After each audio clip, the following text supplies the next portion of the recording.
Welcome back to the Football Fitness Federation podcast. This is episode 161. I'm delighted to be joined on the podcast today by first team fitness coach at Forest Green Rovers, Tom Huelin. Tom, how are we doing? All good, Ben. Thanks for having me on. No problem, mate. It's great to have you on. Great to catch up. I know we've got some topics to get into in a little bit, but let's start in true podcast fashion.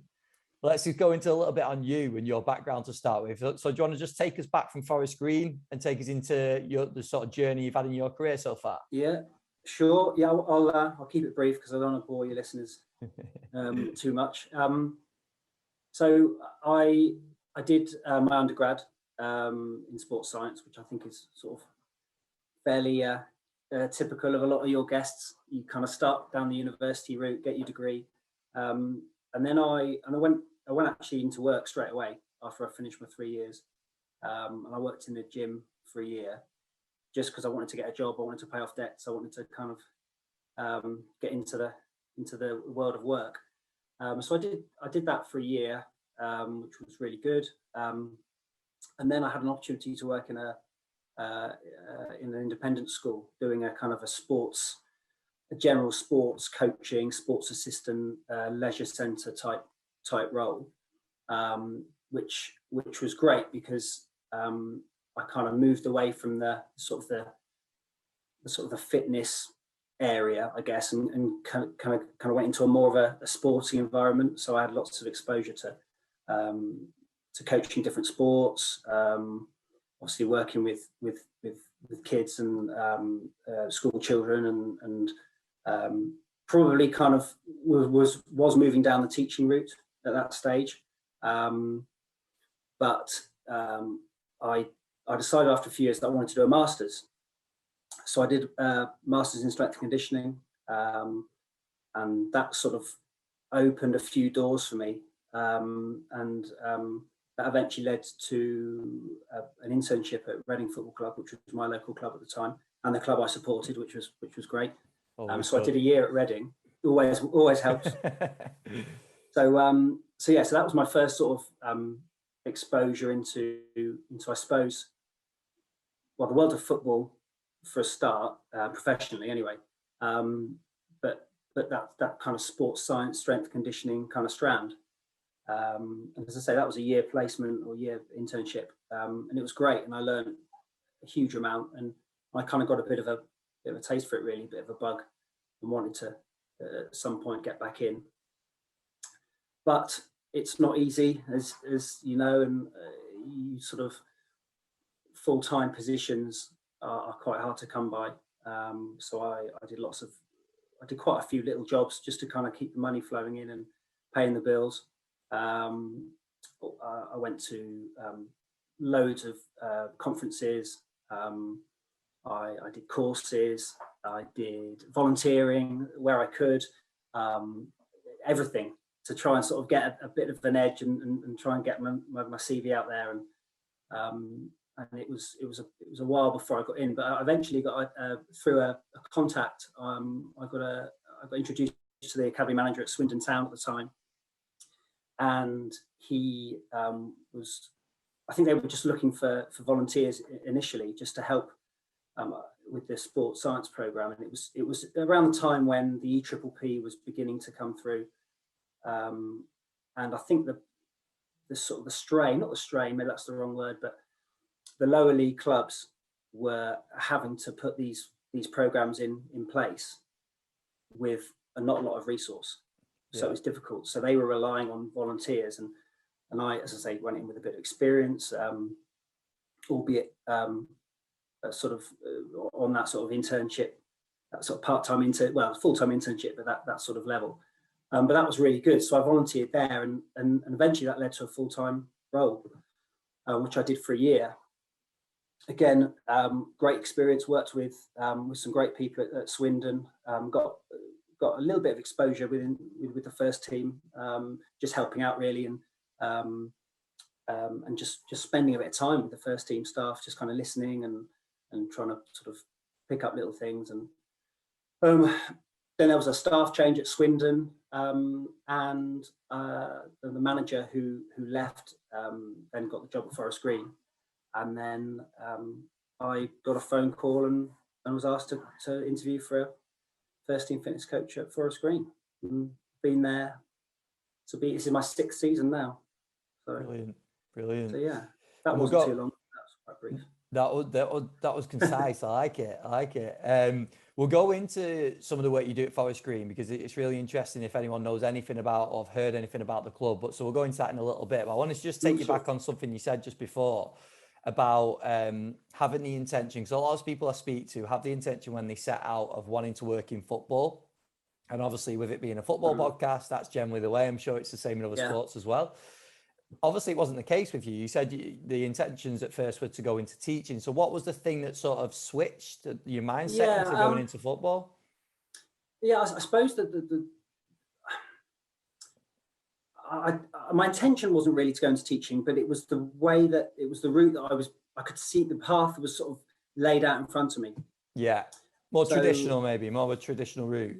Yeah. I think a lot of people on my undergrad degree course stayed on for a 4th year and did a PGCE. Yeah, and I know quite a few of them have become PE teachers and done really well.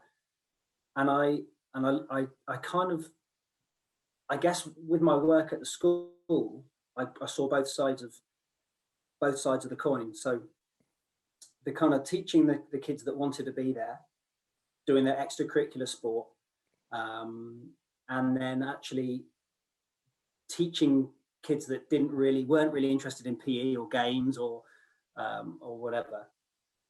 And I found that quite challenging. I just thought everyone loves sport like me. So yeah, but when you're in that environment, you've got the sporty kids and the not so sporty kids. And I got some good experience as well in the on the sort of pastoral side. It was a day and a boarding school. So I got quite a lot of experience working actually on not the academic side as such, but spending time with the boarders and sort of doing general work around the boarding house from a pastoral side of things, which was really interesting. And I think if I'd stayed, I probably could have done my extra qualifications and gone into teaching. But at the time of starting my masters, I felt I needed something a little bit more. I liked the idea of working in elite sport, not necessarily football, but working in elite sport. And the S&C masters came up, and there were a few places relatively locally for me that I could study. And it kind of changed there really. I kind of went, actually, maybe teaching's not the way forward, and I'll go into try and make a career in elite sport. Yeah. No, brilliant. No, it's just interesting because obviously like I say, a lot of people we speak to say as soon as I set out going through college or whatever, I always wanted to work in football. So it's just interesting to get a slightly different viewpoint on it. The other thing I was going to ask, which is tied in with a few of the recent podcasts I've done with guests in the last few weeks, is on internships. And maybe your reflections of it, of going through like internships or voluntary work or whatever early on. Just to give a bit of advice maybe to some listeners that are potentially looking to do that. Maybe they're on an internship at the moment. Like, how do you feel, or what would your advice be for getting the most from an opportunity like that? Because it can be easily wasted, can't it? Yeah, I think because I think my nature was that if I didn't want to be there, I wouldn't be working for free. Yeah. So right from the off, it was a case of, I want this to be every sort of voluntary position I took was that with a view to actually I want this to be a permanent position. Or if I was shadowing somebody, it would be I want to be that person. I want to do the job that the person I'm shadowing. So I just got my head down and worked as hard as I could and tried to make a good impression. Tried to sort of reflect, not make a diary or anything as detailed as that, but make sure I'm taking resources away with me. So, if I get a handout on a coaching session, whatever it might be, or somebody gives me a session plan, or I don't know what it might be, keep it and put it away And yeah, just try and be really conscientious with a view to getting that paid position, which fortunately, really, unfortunately for me, I got in the end. But yeah, just trying to sort of make the most of the opportunity, because you don't know when it's going to end, because especially in football, it's such a sort of a short-term industry, and you don't know when things are going to change, and you're going to be onto something else. So, well, you mentioned it before with like staff changes, didn't you? Like that can easily happen. Exactly. But I mean, I remember when I first started my masters, we did this thing where, you know, when you first go on a course or something and you do this really cringing, so what's your name and what's your background and what do you do? A bit like the beginning of your podcast. And I remember standing there, and there were guys around me getting up and saying, well, I've just done a year's internship at Watford Football Club. And then another guy stands up, oh, well, I've just done a year's internship at Tottenham. And then a girl at the back of the room stands up and says, oh, I've done a year at Wolves. And I'm thinking, you know, is this a thing? Yeah. Because, I mean, as I say, I've not told you how old I am, but when I internships weren't really, it's only been a kind of a last, I suppose, maybe 15 year that it's really sort of taken off, and football clubs have realised that they can, well, that whether they can or they need to, but these opportunities are coming up, and I think we've moved through the sort of the unpaid internship, and I think we're now going into a kind of more of a paid internship. Yeah. So can you talk to us, Tom, about the club? Because I think it's really interesting at Forest Green, because I've only seen probably limited information on what's covered on Sky Sports or whatever in terms of the sort of approach that the club take. Can you give us a little bit of background and also a little bit of information on the approach the club take? Yeah, sure. So yeah, there's been quite a lot of media coverage since I've been at the club, really.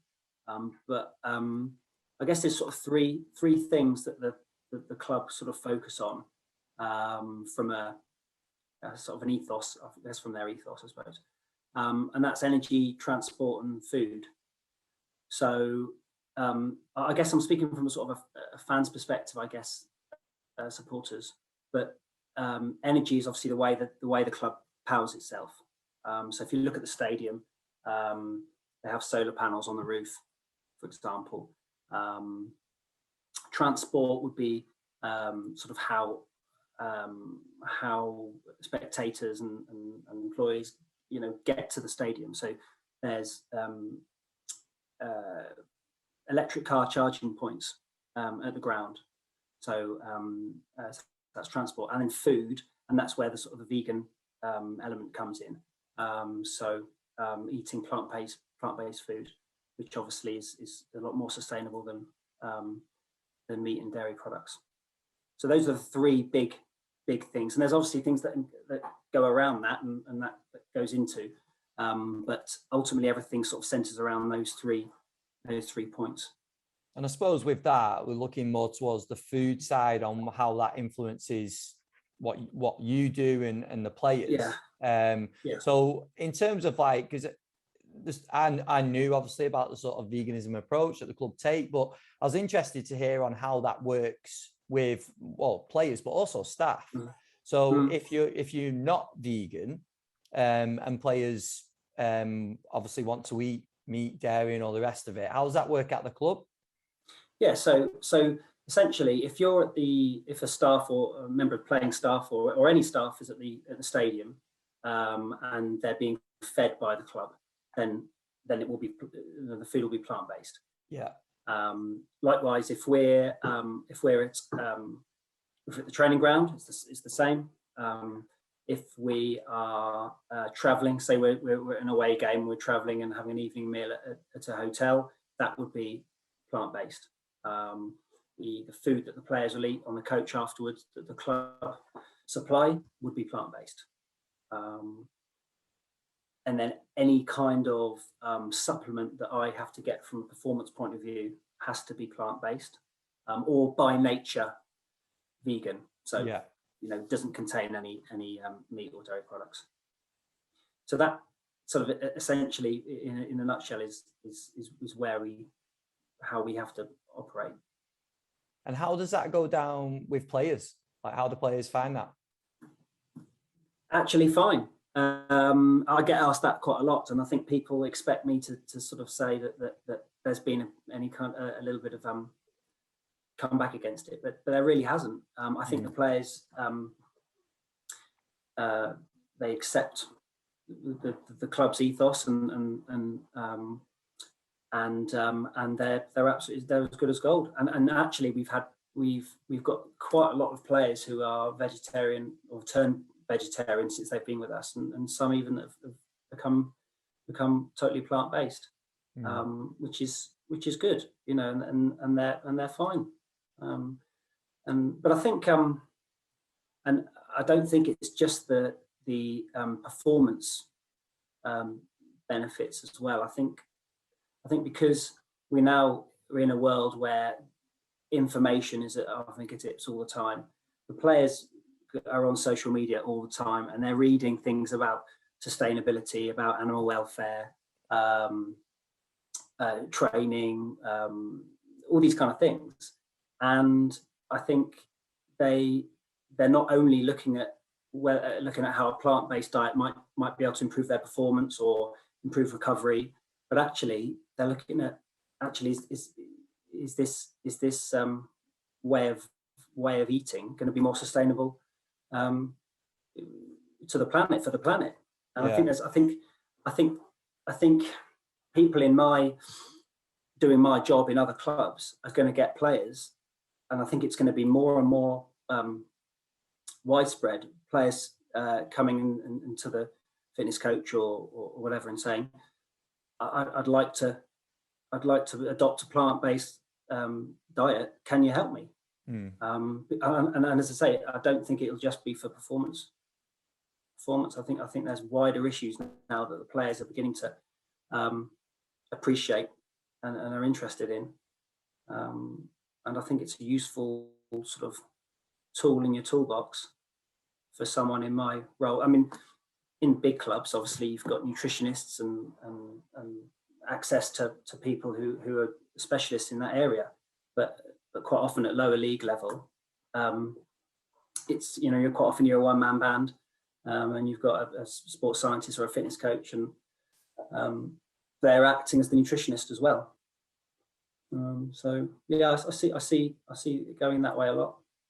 Yeah, it's interesting. It's certainly got more media coverage, hasn't it, over the last few years? Yeah. And like you say, I think there's going to be more and more players playing around with the idea, if not like committing and wanting more information on it. It's just interesting, obviously, with the club making that decision rather than players, isn't it? So I thought it'd be great to cover, because it's, I don't know another club that do it. I don't know if you do, but I don't actually. No, I don't. And it stems from the chairman, and that's his beliefs, and that's his approach, his sustainable approach to running the football club.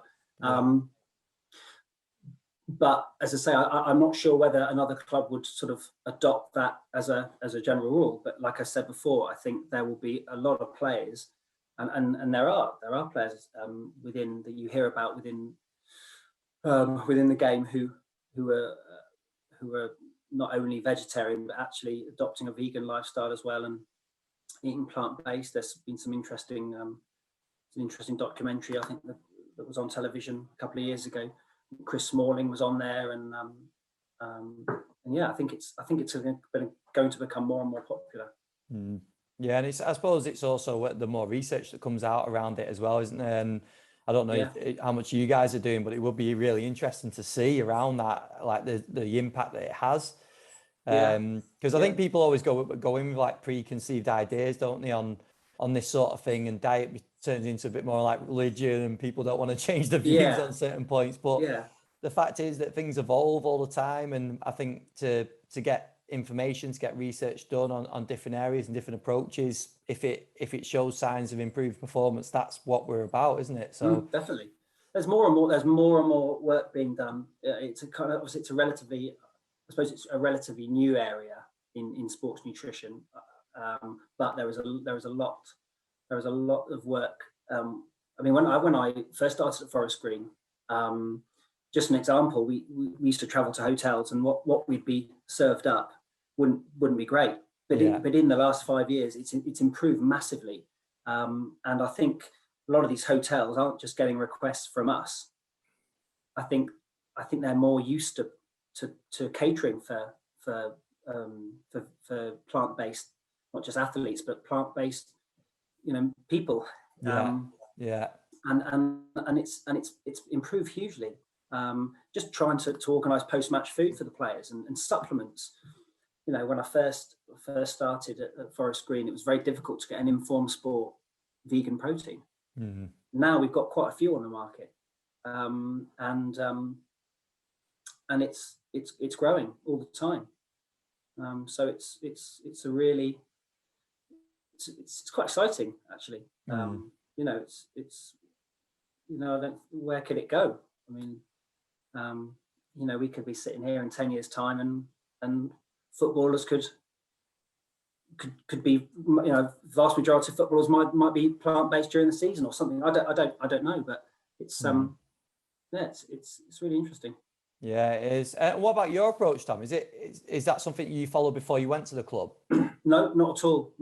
No, I sort of was quite naive about the subject and uneducated before I came in.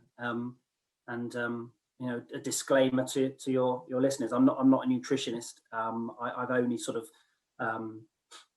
kind of tried to upskill and tried to learn about these things since I've been in the role. And I'm learning all the time. And I'm sort of, there's some good books and some good articles, and there's some good things that sports science and fitness coaches could read, which would really sort of help if they did have to give advice to players if they're interested. So no, I'm not vegan. I'm not a big meat eater either. I never have been really. But I'm certainly much more educated than I was before I joined the club. Yeah, no, it's interesting. I thought it'd be great to cover because, like I said, we're not going to be able to do it with many other people at the moment because no one else takes that approach. So I appreciate you going into that for us, and I'm sure if people haven't seen what the club are doing, like you can go and have a look. And I remember not long ago Sky Sports covering it, so I'm sure there's some stuff still on their website. Yeah, I'm sure there is. But we'll go into, what about your role now then? So what are some of the main responsibilities that you face day to day in your role? Yeah, I mean, probably not too much different than a lot of other sort of sports science and fitness coaches in the Football League. I mean, quite a lot of what I do at the moment is sort of data and data handling and data sort of presenting data and that kind of thing. That's I suppose part of my role that's it's become more that kind of going down that kind of route in recent years. But a lot of my work's gym based, field based, and yeah, it's quite varied, I suppose. But then I suppose at this level, you kind of have to kind of put on different hats and be, well, like we talked about the nutrition already, be the nutritionist and be the sports scientist and be the S&C coach. But I'm really fortunate. We've got a really good sort of team of sort of medical and sports science team and some.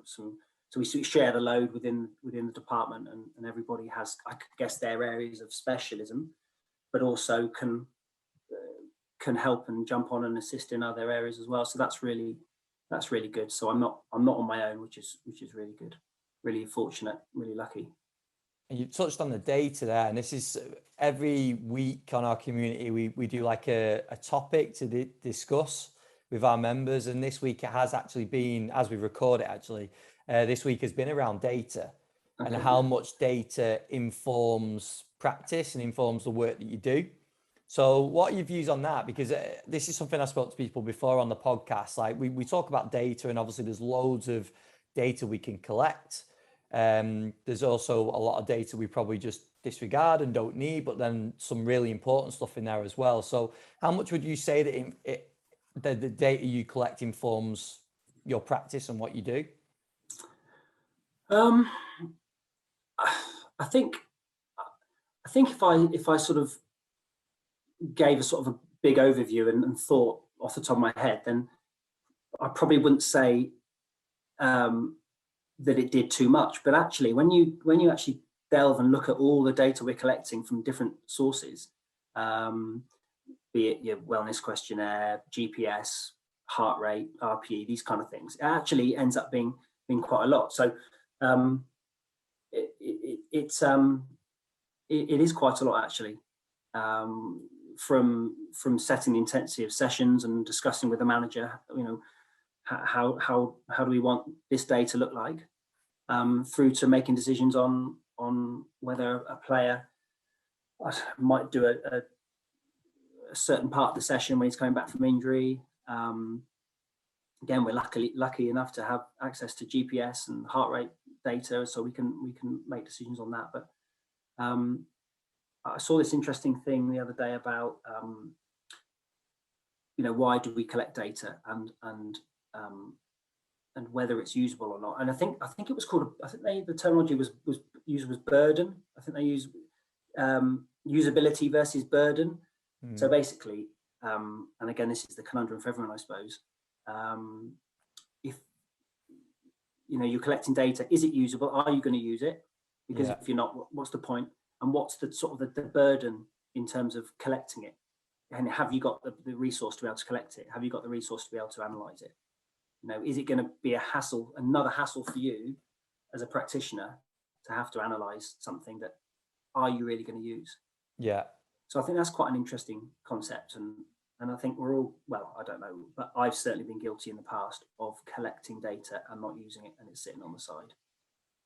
Because there's an element, spreadsheets, and then just not being usable, and the manager doesn't inform our practice on the field, doesn't inform what we're doing in the gym. We just feel like we've got to collect it, and I've been there and done it, and if anything, I've moved slightly a bit further back from it in recent years. Yeah, it's interesting, isn't it? Because there's definitely an element of like needing to know what's out there and needing to know what we can collect. And then I suppose only once you've had access to that, do you know whether it's useful or not? Yeah. So it's one of those, isn't it? That I suppose you've got to do it to realize whether it's useful or not. And in some cases it isn't, some cases it is. Yeah. But you mentioned before as well, which is the key point, that once you've collected it and you've realized that it's useful and going to be effective for what you're going to be doing and informing what you're going to do, it's how you then present it, isn't it? You spoke about talking to the manager or coaches or whatever. So when we present data, that's another skill, isn't it? That's something that I'm sure some people do very well. And then I'm sure there's some translation that's lost in that, in that presentation as well, from you trying to get your point across. So what's your approach to that in terms of like presenting it back? If you're speaking to the coach, like, what's your experience been on that? Yeah, I think it depends a lot on who you're working with, the manager and the coach that you're working with. I mean, I've worked with manager or coaches before where they like a kind of a paper sort of handout, and it was always, and I remember even when I've sort of been not necessarily being responsible for passing that data on, but I've been working on that, working on the actual presentation, and it's sort of a template, and it's got to have this on it, it's got to have this on it, and then you hand it over to the manager, and the manager will look at it. Well, I've also been down the route where you present a nice piece of paper and it's all, template and color coordinated, and there's this graph and that graph, and then it just gets put on the side, and then it goes in a recycling a coaster. Yeah, exactly. So I think, I've not really answered your question, but I think it depends on the manager, and it depends on the person you're presenting to. And that's got to be, I suppose, for me, the key driver. It's not how you want to present it or how you think it should be presented. It's how the person receiving the data wants it to be, how he or she wants it to be presented. And that should be the key, really. Yeah, no, great point. And I think that's something that's come up again previously. I think it's important just to highlight, isn't it, that we don't want to do all the work in collecting and getting this data and then not getting it over in the right way, whether it is presenting in a way that is not effective or whether it is like however that's getting lost. But I suppose it's finding out about the person, isn't it, and how they actually want it, because I'm sure some of it is just a conversation, isn't it? Like it could just literally be a 2-minute catch up without anything printed or anything like that, but you're giving the relevant information, whereas others are going to be very different. Yeah, I mean, I use email quite a lot at the moment because it seems to be a good way of getting out to many people. So different coaches and different members of staff, quick email,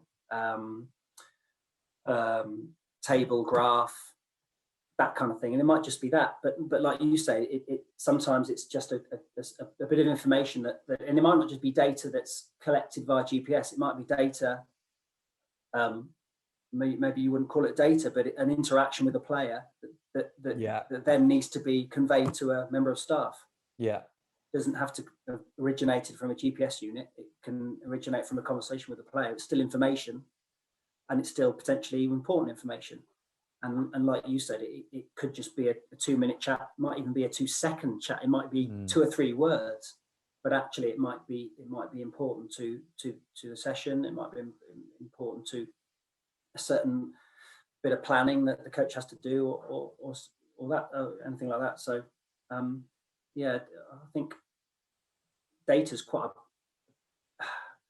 is it an overused word? I don't know, but it's used a lot in our industry, and but actually data I suppose also is just another word for information, I suppose, which doesn't need to, as I said before, doesn't need to come from a heart rate monitor or a GPS unit. And the stuff that doesn't is probably arguably at certain times more important, isn't it? Like if a player is telling you something and you need to pass that message on, like it comes with a lot behind that, doesn't it? So no, I think that's a great point. I think it's a great point around data and the sort of word, and we just need to add context and understand exactly what we're talking about, don't we? Yeah, I think numbers on a screen are great, but and this is something that's come up quite a lot recently with internally with our group of staff is that a lot of the way we present data. So for example, maybe you use acute chronic load ratios, which we're using at the moment, which I actually hadn't used a huge amount of until the current manager came in. Actually, I really quite like it, but there's always a context behind it. And I think if you relied on just presenting those figures, those numbers alone, it doesn't tell the whole story. It's like data from a game. Yeah. This is the data from Saturday's game, but actually, what it doesn't tell you is, if it's a physical report, what it doesn't tell you is possession, or ball in play time, or dead time, or weather, or temperature, or whatever it might be. How many players that the opposition team had sent off, or whatever it might be. That's just the numbers. The story and the context is something that isn't presented with a number. Yeah, usually. No, 100%. I thought that about watching the game. I'm going to put a bit of a timestamp on this podcast, but watching the game the weekend just gone, United against Liverpool, and they were talking about United's distance covered being so low, and that they're basically saying that they need to get it up. But then you look at a team like West Ham, who I think, people can correct me if I'm wrong, but I'm pretty sure there's some of the lowest distance covered in the Prem, but performing and currently at the moment sitting 4th in the league. Yeah. So you've got to look at it, and I'm taking one bit of data like that, like you say, doesn't tell the true story. We've not even touched on sort of game models and the way that teams are approaching games, but like all the factors that you mentioned then come into it, don't they? Yeah, absolutely. And actually, when we talk about data from games, the most important bit of data from a game is how many goals did you score, and versus how many goals did the opposition score. Yeah. And everything else is just a noise, really. I mean, if you no, I don't think, for example, Jurgen Klopp is going to be too worried about Man United, Liverpool's total team distance covered on Sunday. But what he is going to be really concerned with is that his team scored 5 and Man United scored none. Yeah. And I guess that's the most important bit of data. Obviously, that's match data and not training data. And match data, I guess the match is just the bit at the end of the week, and what happens because it's so dependent on so many external variables. But I think you can get caught up in it a little bit, and you need to look at the context behind it and the bigger picture. Well, you work back from that point as well, don't you? So you get the result, whether it's for or against you. Then you start to analyze and break it down. And then that's when the sort of context can be applied then, can't it? Rather than just taking one bit of data, like we say, like distance covered or whatever it is. Well, that doesn't really mean anything unless we add the context to it. So no, I'm sure it's a discussion we could probably have for quite a while. No, it's interesting. It certainly is interesting. But you've mentioned just before about the team of you guys in terms of the staff. I couldn't get you on without asking about, I know you had Jonas over working at the club recently. Yeah. I couldn't not get you on and ask about some of the takeaways that you took from working with him, because obviously he's been on the podcast before, I spoke to him before, and I'm sure many people have seen the work that he does. But for you to get that exposure at a club, what were some of the takeaways from you working with him? Yeah, so we were really lucky. We had a session with Jonas during pre-season. What a guy. He was brilliant, and it was good because he delivered to the players, but then some of the staff, myself and a few of my colleagues, got to sit down with him and prick his brains for half an hour as well, which was great. Take homes, I mean, we sort of had this strand of within the department of sort of this. And again, I know it's kind of an umbrella term, it's quite broad, but this kind of athletic development strand. So essentially what we wanted our players to look like athletically, in the gym, on the field, what sort of numbers they could generate. I'm going back to data again, but in terms of sort of numbers that we could hit in the gym, not weights lifted as such, but counter movement jumps, sort of power, expressions of power. And I guess a lot of what Jonas did actually was sort of just almost reinforce a little bit of what we're doing. So it's almost like a sounding board, just to kind of check, do you know, are we on the right lines here? Are we barking up the wrong tree? Are we looking at the wrong things? Are we coaching the wrong things? So that was really good to just bounce ideas off him. But I know he's a lot of what he does is sort of speed development, but it's actually a lot more than that. What he actually sort of the principles that he introduces, it's not just about developing speed. It's about strength, and it's about posture, and it's about injury prevention, mechanics. It's everything.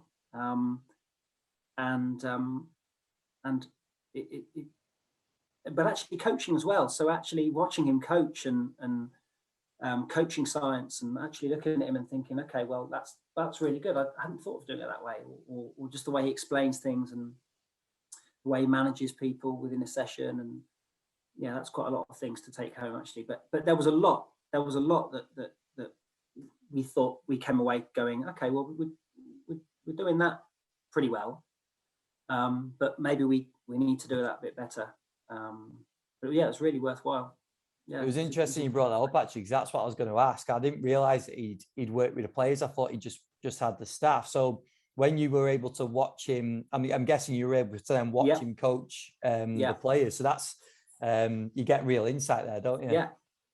Yeah. And what we've tried to do, and I think this was important to the, to not only us, but the manager and the coaches, was that if we're going to have an hour session with Jonas, with the players, we don't want it to be an isolated, like a 1 hour out of pre-season that just,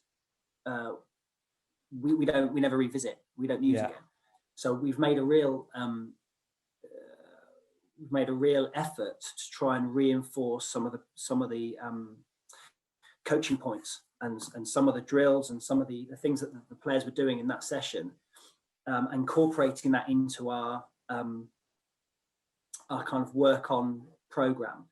We and our warm-ups and things like that. We don't really I was going to say prehab then, but we don't really call it prehab. I think when you use the term prehab, I think everyone knows what you're talking about. But we found that prehab has sort of not that exciting sort of connotations for the players. You know, if you say, "Oh right, we're lads, we're going to do some prehab now," there's a kind of a a prehab, is it? Okay. So we've sort of retermed it. We sort of call them work-ons. So we've identified areas where the players are sort of have their weakness, and that comes through sort of pre-season screening and tests. You know, I briefly mentioned about counter movement jump. We do sort of things like counter movement jump, squat jump. You know, we don't have a gym as such. We sort of have a marquee with some gym equipment in. It's our gym, but it's kind of like a humble spit and sawdust type. It's just marquee and stuff, but so we can do little bits of work. We've got a jump mat and things, so we haven't got a force plate or anything like that. But we collected some data at the beginning of the season, and we'll sort of put in place work-ons that the players do in the mornings and in the afternoons and during gym sessions, and a lot of those sort of came out of things that we'd seen Jonas do, and some of the drills that he put on, we were able to, like I said, reinforce throughout the season, or were able to reinforce throughout this season, and then regularly retest, and then change it up. If a player's not getting on with a certain exercise, let's try something different. Yeah. If we're not seeing any improvement on his mobility or his counter movement jump or his squats or whatever it might be, okay, maybe we need to do something different. We've sort of done that for the last few years, and it seems to be working okay. Seems to get quite a bit of buy-in from the lads, which is good. Yeah, awesome. So we've kind of gone off a bit off topic there, but yeah, Jonas is that was a very valuable session, but we did sort of make a conscious effort to try and continue that through, rather than it just being great. We've got Jonas for half an hour in pre-season, or an hour, whatever it was, and never revisit. Yeah. Can you give us an example of something that you've taken forward? I really liked his sort of mobility. So he did this kind of a warm up, really, but it was a mobility session, and there was some sort of drills where it was a very basic. It was like a cycling drill, a cyclical leg drill. Yeah. Lying on his back, circling his legs. But actually, what he was teaching, yes, it was a mobility warm-up type drill, but actually what he was teaching was good lower body mechanics. So active foot, stiff ankle, circling the feet, toes to shins, these kind of things that he would be teaching if he was standing and he was doing a sprint drill. But actually, you're reinforcing it in a warm-up, in a mobility drill. Yeah. Then he'd go back and revisit that again when the players are on their feet. Yeah. So that sort of thing I liked, and that's probably, I didn't expect to be taking that kind of thing away from him, I suppose. But yeah, that's just one example. I mean, I can think of a few, but that was the one thing that popped into my head. Yeah, awesome. Really basic, but I use it quite often. Yeah. Apart from when it's wet on the floor now, I can't get them to lie down now when it's soggy and wet on the grass. No, it's interesting. I had to ask because I saw you guys had Jonas in, and I know the work that he does is fantastic, and he's got the courses he's been running, and all the stuff that he's been doing has been great. So it's just interesting to get your views, and it's even more interesting the fact that he actually worked with the players as well. So yeah, no, it's really cool. We'll move it on, Tom, into just our quick fire questions on the end of the podcast. So I always ask these 3 questions just on the end. First one being, who are some of the biggest influences on your career so far? That's quite a tough one. It sounds really corny and cheesy, so I apologise, but almost everyone I've worked with, really, in not just in football, but I've picked up things along the way from the different jobs I've done in within football and out of football. I suppose I don't really want to sort of mention too many names, but the first opportunity I had in full-time football, the head of sports science at Reading at the time, Carl Hallaby, has been a big influence on my career, because that was my first exposure to professional football from a coaching point of view, and he sort of, there's things that he taught me and that I it's all part of my practice today, part of what I do today, and whether that be presenting certain bits of data or the way I coach, sort of I guess my mannerisms when I coach, and just the way I communicate with players, things, a lot of soft skills actually, as well as sort of knowledge and sort of theoretical based stuff, but just I took a lot of that from Carl, and he took a chance on me, and so he's been a big influence on my career, but honestly everyone that I've worked with has I sort of take little bits, and I've been lucky enough to work with some really, really good people, really, really experienced, really knowledgeable, and really good coaches and physios and S&C coaches and therapists and analysts, and I could keep going. That's why it's important to get exposure to so many people, isn't it? Though that's the whole reason, because then you can create your own style from getting exposure to different people, and they all coach in different ways, don't they? Like we've talked about Jonas. Yeah, that's it. And again, it continue. When you watch somebody coach like Jonas when he came in, and you do straight away, you pick up things, and then you find yourself using coaching points that he uses, things that he says, little cues and there's things that he said that I've picked up on, I use quite regularly now. So that's, again, it's a bit of a boring answer, I suppose, but Brill. And then next one is, I always ask, what would you say your biggest strength is as a practitioner? I guess maybe my enthusiasm. I'm sort of very passionate about what I do, and I'm quite conscientious, and because I enjoy it, I guess that enthusiasm comes through. I hope it does. You might speak to players, and they might disagree, I suppose. But I'm sort of really passionate about, football's my sport, and I think it comes across, sort of my passion, and I'm enthusiastic when I'm out there, when I'm coaching, when I'm in the gym, when I'm out on the field. I'd probably say enthusiasm, I think. This is a point in the podcast where I need like short clips of the players to come on and give like their points of view, don't I? That's it. Yeah. Probably. I wouldn't do that. You'd get some interesting responses, I think. Maybe that's something. Well, we'll bring it in the future. Yeah, I think so. I'll leave that for now. Just final one, mate. I always ask about your learning. So in terms of CPD, what's your approach to that? Like, how do you go about constantly improving as a practitioner, apart from getting Jonas into the club? Like, what's your approach to CPD? Yeah, a bit of everything really. I kind of you know, I read as much as I can, as much as a 2-year-old allows you to read. Peppa Pig. Peppa Pig. Yeah, tractors and Peppa Pig and Teletubbies and stuff. Yeah, no, I do try and read if I can, and I think so many resources online.